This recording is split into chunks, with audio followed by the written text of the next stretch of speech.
beberapa orang berkostum hitam aneh yang bertarung mati-matian melawan monster itu. Salah satu orang yang bernama Kurono mengorbankan dirinya untuk mengalahkan monster itu. Monster itu pun akhirnya berhasil dikalahkan. Setelah monster itu kalah, orang-orang berkostum hitam itu berteleportasi.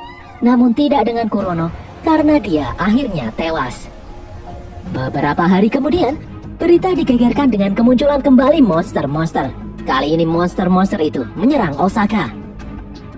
Kato Masaru adalah pemuda berumur 17 tahun. Kedua orang tuanya sudah meninggal dalam kecelakaan mobil. Kato mempunyai seorang adik berusia 10 tahun yang bernama Ayumu. Agar mereka bisa bertahan hidup, sepulang sekolah, Kato bekerja paruh waktu. Di malam itu, saat Kato akan pulang sambil menyiapkan kejutan untuk adiknya yang berulang tahun, Kato melihat seorang psikopat yang menusuk penumpang kereta. Semua orang pun ketakutan.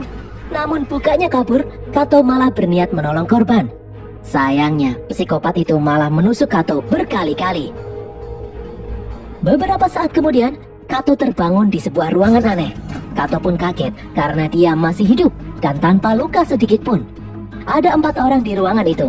Mereka adalah Suzuki, Reika, Nishi, dan Alex. Suzuki menjelaskan kalau mereka semua yang ada di ruangan ini sudah pernah mati. Kato lalu melihat sebuah bola hitam besar di ruangan itu. Bola itu bernama Kens. Suzuki menjelaskan kalau Kens telah menghidupkan mereka kembali. Namun dengan syarat mereka harus mematuhi apa yang Kens perintahkan. Tiba-tiba terdengar suara aneh dari dalam bola itu.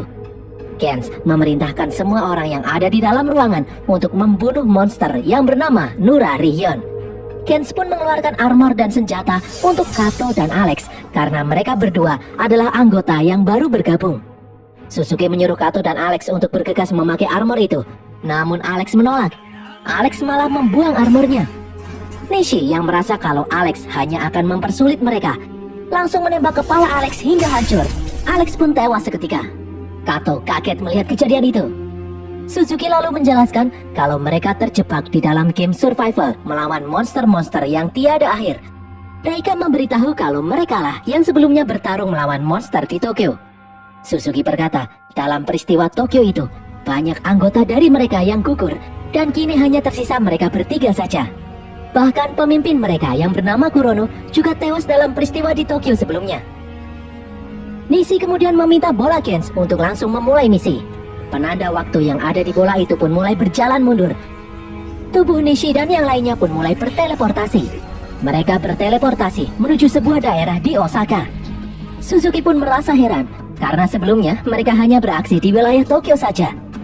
Tiba-tiba alat pendeteksi monster di tangan Reika berbunyi. Mereka pun bersiap-siap. Satu monster wanita muncul. Suzuki ingin menembak monster itu, namun senjatanya tidak mempan karena jaraknya terlalu jauh. Nishi kemudian maju. Saat monster itu sudah ada di jangkauan senjatanya, Nishi langsung menembak monster itu hingga tewas. Melihat kejadian ini, Kato semakin bingung. Suzuki lalu menjelaskan kalau mereka harus membunuh target sebelum waktu habis. Jika tidak, mereka semua akan mati. Reika kemudian mendeteksi kedatangan monster yang sangat banyak. Para monster itu mengejar Kato dan yang lain. Reika dan Suzuki berusaha menembaki monster itu, namun sia-sia karena jumlah monster itu terlalu banyak. Kato berusaha menolong Suzuki dan Reika, sementara Nishi kabur. Kato menembak monster kepala besar, namun meleset. Monster itu malah menimpa tubuh Kato. Beruntung Kato masih selamat karena armor yang dia pakai masih kuat. Tiba-tiba monster itu tewas ditembak dari belakang. Para pasukan Kens yang berasal dari tim Osaka kemudian muncul. Jumlah mereka lumayan banyak. Tim Osaka itu menertawakan tim Tokyo yang anggotanya hanya 4 orang saja. Kato lalu melihat seorang anggota tim Osaka yang tangannya buntung. Suzuki menjelaskan, asalkan mereka masih hidup selama permainan ini, nanti setelah permainan selesai, semua luka di tubuh mereka akan pulih. Para monster kemudian muncul kembali. Tim Osaka menyuruh tim Tokyo untuk duduk tenang melihat mereka beraksi. Tak membutuhkan waktu lama bagi tim Osaka untuk membantai semua monster itu. Kato melihat tim Osaka ini memiliki persenjataan yang lebih kuat dan lebih canggih. Suzuki pun menjelaskan, dalam permainan Kens ini, monster yang datang memiliki poin-poin yang berbeda. Jika seorang anggota bisa mengumpulkan 100 poin, maka ada 3 bonus yang bisa dipilih. Yang pertama, senjata yang sangat kuat. Yang kedua, menghidupkan kembali teman yang tewas. Atau yang ketiga, keluar dari permainan ini. Jika memilih nomor 3, yaitu keluar dari permainan ini, maka ingatan tentang permainan ini akan dihapus dan bisa kembali menjalani hidup menjadi manusia normal. Nishi kemudian menghilang. Nishi mempunyai strategi menunggu monster terkuat untuk muncul agar mendapatkan poin yang banyak. Tiba-tiba ada sejumlah warga sipil yang dikejar oleh monster. Mereka berteriak meminta tolong. Kato ingin menolong mereka, namun Suzuki mencegahnya. Suzuki menyarankan Kato untuk menghindari resiko. Mereka harus tetap hidup dalam permainan ini. Reika menambahkan kalau saat ini mereka tidak cukup kuat untuk melindungi orang lain. Suzuki mengajak mereka untuk bersembunyi. Biarkan tim Osaka yang akan membereskan semua monster. Mereka hanya harus fokus untuk bertahan hidup hingga akhir permainan ini. Namun Kato tetap bersikeras ingin menolong. Dia tidak bisa membiarkan orang lain kesusahan. Suzuki pun membiarkan Kato melakukan apa yang dia mau. Namun Suzuki tidak bisa membantu. Suzuki lalu memberikan uang koin agar Kato bisa menelpon keluarganya melalui telepon umum. Suzuki tahu kalau Kato pasti memiliki keluarga yang ingin dia hubungi. Suzuki menyuruh Kato untuk berhati-hati. Di telepon umum, Kato menghubungi adiknya, Ayumu. Kato berbohong kalau dia belum bisa pulang karena sedang lembur. Ayumu merasa khawatir karena melihat berita tentang penyerangan monster di TV. Kato pun berjanji kalau dia pasti akan pulang. Kato lalu melihat monster kepala besar menyerang 2 warga sipil. Kato mencoba menembak monster itu namun meleset. Monster itu lalu melempar senjata Kato. Kato akhirnya menghajar monster itu. Ternyata selain untuk melindungi, armor yang dipakai juga berfungsi memberikan kekuatan tambahan. Dengan susah payah, akhirnya Kato bisa membunuh monster itu. Seorang wanita kemudian muncul. Dia bernama Anzu Yamasaki dari tim Osaka. Anzu mengatakan kalau dia sedari tadi memperhatikan Kato. Anzu merasa heran karena baru kali ini dia melihat anggota Guns menolong warga sipil. Kato menjawab kalau dia hanya melakukan apa yang seharusnya dia lakukan, yaitu menolong sesama. Anzu kemudian memberitahu kalau di belakang dia melihat kakek nenek dan seorang anak kecil yang sedang bersembunyi dari kejaran monster. Kato pun bergegas menuju tempat itu. Kato kemudian melihat kakek nenek itu diserang monster. Kato menembak monster itu untuk membebaskan si kakek. Anzu mengajak Kato untuk kabur karena mereka tidak akan selamat. Namun Kato bersikeras ingin menyelamatkan kakek nenek itu. Anzu yang ketakutan akhirnya pergi meninggalkan Kato. Namun di tengah jalan, Anzu kembali karena dia ingin menolong Kato. Kato memikirkan bagaimana caranya membunuh monster itu. Selain memiliki lidah panjang, monster itu juga mempunyai ekor yang runcing. Monster itu kemudian menangkap Anzu dengan ekornya. Senjata Anzu yang menembakkan tali pemotong terjatuh. Dengan susah payah, Kato berusaha mengambil senjata itu. Setelah berhasil, Kato langsung menembak monster itu. Tali pemotong langsung melilit kepala monster. Tiba-tiba kepala monster itu terpotong dan menghilang. Monster itu berhasil dikalahkan. Kato pun menolong Anzu. Di jalanan, Kato dan Anzu bercerita mengenai keluarga mereka masing-masing.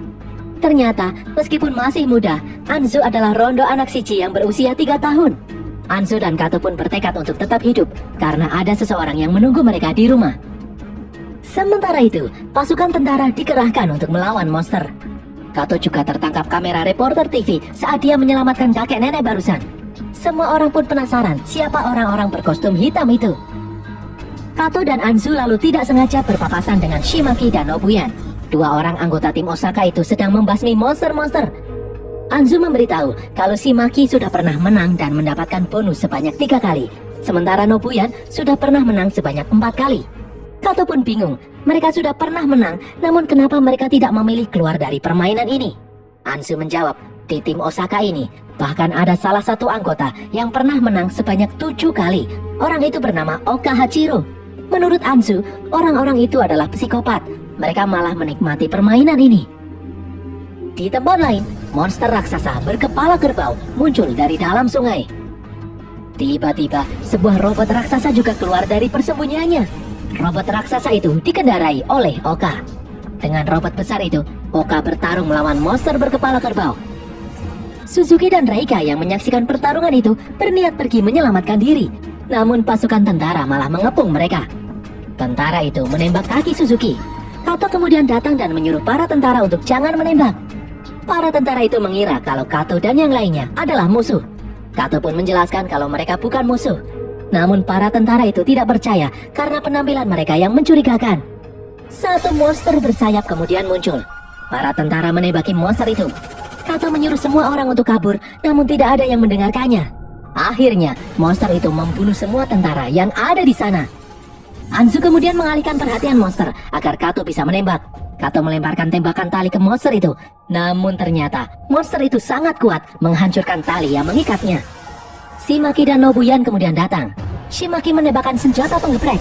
Mereka pikir monster itu sudah mati. Namun ternyata, monster itu masih hidup. Nobuyan kemudian maju. Dia menghajar monster itu beberapa kali, namun monster itu masih tetap hidup. Monster itu lalu mengangkat Nobuyan dan membantingnya beberapa kali. Nobuyan mengambil senjata kecil dan menembak tangan monster hingga putus. Namun monster itu kembali mengangkat Nobuyan. Nobuyan meminta tolong kepada Shimaki, namun Shimaki yakin Nobuyan bisa mengatasinya sendiri. Nobuyan akhirnya berhasil membunuh monster itu. Namun ternyata Nobuyan juga ikut tewas. Semua orang pun kaget melihat Nobuyan yang tewas, padahal dia termasuk anggota Gens yang kuat. Monster incaran mereka semua yang bernama Nurarion kemudian datang. Shimaki langsung menepasnya. Namun bukannya mati, Nurarion malah membelah diri. Nurarion kemudian menjadi satu lagi. Shimaki kembali menyerang Nurarion, namun Nurarion dengan lincah menghindarinya. Shimaki kemudian mencekik Nurarion. Namun Nurarion malah berubah menjadi sosok monster raksasa memakan Shimaki. Kato ingin maju melawan Nurarion, namun Anzu melarangnya karena monster itu sangatlah berbahaya. Anzu ingin Kato memikirkan adiknya. Namun jika mereka gagal mengalahkan monster Nurarion, maka mereka semua yang ada di sini akan mati. Kato pun kemudian maju. Dia sempat gentar saat Nurarion memuntahkan kepala Shimaki. Kato lalu menembakkan senjata tali, namun Nurarion menghindarinya. Anzu dan Reika kemudian membantu. Mereka bertiga menembaki Nurarion. Tembakan Kato berhasil mengenai kepala Nurarion. Namun monster itu masih bisa hidup. Kato lalu meminta Reika dan Anzu untuk melindunginya karena dia akan mengambil senjata jumbo. Namun Kato mengurungkan niatnya karena Reika dan Anzu malah dalam bahaya. Nurarion kemudian menangkap Kato. Monster itu menumbuhkan kepalanya lagi dan berniat memakan Kato. Tiba-tiba sebuah tembakan membunuhnya. Tembakan itu berasal dari Nishi yang datang membantu. Tiba-tiba dari dalam kenangan darah Nurarion muncul monster berkepala banteng. Nishi menghilang dan menyerang makhluk itu. Namun ternyata makhluk itu mengetahuinya. Dia memotong tangan kanan Nishi. Melihat Nurarion berubah menjadi semakin kuat, Kato memutuskan membawa teman-temannya untuk kabur. Sementara itu, di tempat lain, dengan robot raksasanya, Oka masih bertarung melawan monster raksasa. Oka lalu memutuskan untuk keluar dari dalam robot. Akhirnya, Oka berhasil membunuh monster raksasa itu. Kato dan teman-temannya bersembunyi di pinggir sungai. Kato mengkhawatirkan keadaan Nishi yang semakin melemah. Dari kejauhan, mereka melihat Oka maju melawan Nurarion. Kato berharap Oka bisa segera mengalahkan Nurarion untuk menyelesaikan permainan ini agar mereka bisa pulih kembali. Oka berhasil membuat Nurarion kesulitan. Dia menembaki Nurarion dengan laser yang keluar dari kedua tangannya. Nurarion pun kembali berubah wujud. Oka maju menyerang, namun Nurarion susah untuk mati karena tubuhnya bisa menyembuhkan diri. Kini giliran Nurarion yang menyerang Oka. Melihat Nurarion yang sangat kuat, Kato dan teman-temannya pun pesimis Oka akan menang. Nurarion berhasil menghancurkan armor yang dipakai Oka. Namun tiba-tiba dari belakang, Oka menusuk Nurarion dengan pedangnya. Nurarion itu pun akhirnya tumbang. Oka lalu memberikan pedangnya kepada Kato. Oka memberitahu Kato kalau Nurarion belum mati. Namun Oka sendiri memilih untuk kabur karena dia tahu Nurarion akan hidup kembali dengan kekuatan yang lebih besar. Oka memberitahu Kato kalau kelemahan Nurarion adalah serangan yang tiba-tiba. Setelah Oka pergi, Kato maju mendekati Nurarion. Saat dia akan membunuh Nurarion, dari perut Nurarion muncul sebuah bola yang berputar. Bola itu menembakkan peluru ke segala penjuru. Suzuki pun bergegas melindungi Kato. Serangan ini membuat Suzuki terluka parah. Suzuki berkata kalau Kato tidak boleh mati karena adiknya sedang menunggu di rumah. Nurarion kini kembali berubah wujud.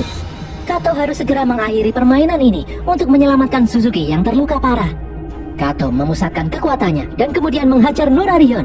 Namun Nurarion membalas serangan itu hingga menghancurkan armor yang dipakai Kato, membuat Kato menjadi lemah. Nurarion yang masih dendam kemudian pergi untuk mencari Oka. Anzu menyarankan untuk kabur dan menyerahkan Nurarion kepada Oka. Namun Kato ingin mereka mempersiapkan kemungkinan terburuk. Reika pun setuju. Kato lalu menyuruh Reika dan Anzu untuk menembak dari kejauhan untuk memberikan serangan kejutan bagi Nurarion. Sementara Kato sendiri akan menjadi umpan. Awalnya Ansu tidak setuju, namun tidak ada pilihan lain lagi. Ansu lalu menghampiri Kato. Dia mengatakan kalau dia menyukai Kato. Ansu meminta Kato untuk jangan mati. Kato pun berkata kalau dia tidak akan menyerah sampai detik terakhir. Ansu lalu mengatakan jika mereka bisa melewati permainan ini dengan selamat, Ansu ingin tinggal bersama Kato. Mereka pun langsung bersiap-siap di posisi masing-masing. Tiba-tiba terjadi ledakan. Nurarion kembali di hadapan Kato dengan membawa kepala Oka yang telah tewas. Kato berusaha mengulur waktu dengan bertanya kepada Nurarion kenapa mereka saling membunuh satu sama lain. Nurarion menjawab kalau dia adalah salah satu dewa yang memiliki kekuatan yang besar. Para dewa ingin mengetes kemampuan manusia. Tiba-tiba salah satu tangan Nurarion terputus. Ansu berhasil menembaknya dari jauh. Reika dan Ansu menembaki Nurarion bertubi-tubi hingga monster itu tidak bisa melawan. Kato kemudian berlari mengambil senjata, namun Nurarion menyerangnya dengan sinar laser membabi buta yang keluar dari matanya. Kedua kaki Kato pun putus. Ansu berteriak melihatnya. Sementara itu, Reika tertimpa papan iklan yang jatuh karena serangan laser. Nurarion masih menembakkan sinar lasernya ke segala arah. Reika yang masih hidup berusaha menembaki Nurarion, sedangkan Kato merangkak untuk mengambil senjata. Nurarion akhirnya melihat pergerakan Kato. Tiba-tiba Ansu datang melindungi Kato. Dia menembaki Nurarion, namun Ansu akhirnya mati terkena sinar laser Nurarion. Kato pun terkejut melihat Ansu mati di depan matanya. Kato kembali merangkak untuk mengambil senjata. Nishi kemudian datang memakai kendaraan. Nurarion membelah kendaraan itu. Nishi lalu melompat dan membelah Nurarion. Namun Nurarion yang masih hidup menembak Nishi di dadanya. Saat Nurarion akan menyatukan kepalanya kembali, Reika menembaknya. Nurarion kemudian mengincar Reika. Kato akhirnya berhasil mengambil senjata. Dia menembak Nurarion sebelum Nurarion sempat menyerang. Kato menembaki Nurarion berkali-kali hingga akhirnya monster itu berhasil dikalahkan. Permainan pun usai. Reika, Suzuki dan Nishi berteleportasi kembali ke dalam ruangan dengan tubuh yang sudah pulih kembali. Mereka bertiga mengira Kato telah tewas. Tiba-tiba Kato muncul. Ternyata Kato masih hidup. Bola Gens pun memperlihatkan poin masing-masing anggota. Tak disangka, Kato mendapatkan 100 poin.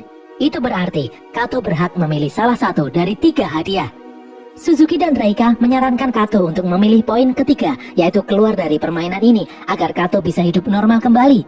Namun ternyata Kato memilih poin kedua, yaitu menghidupkan kembali anggota yang sudah mati.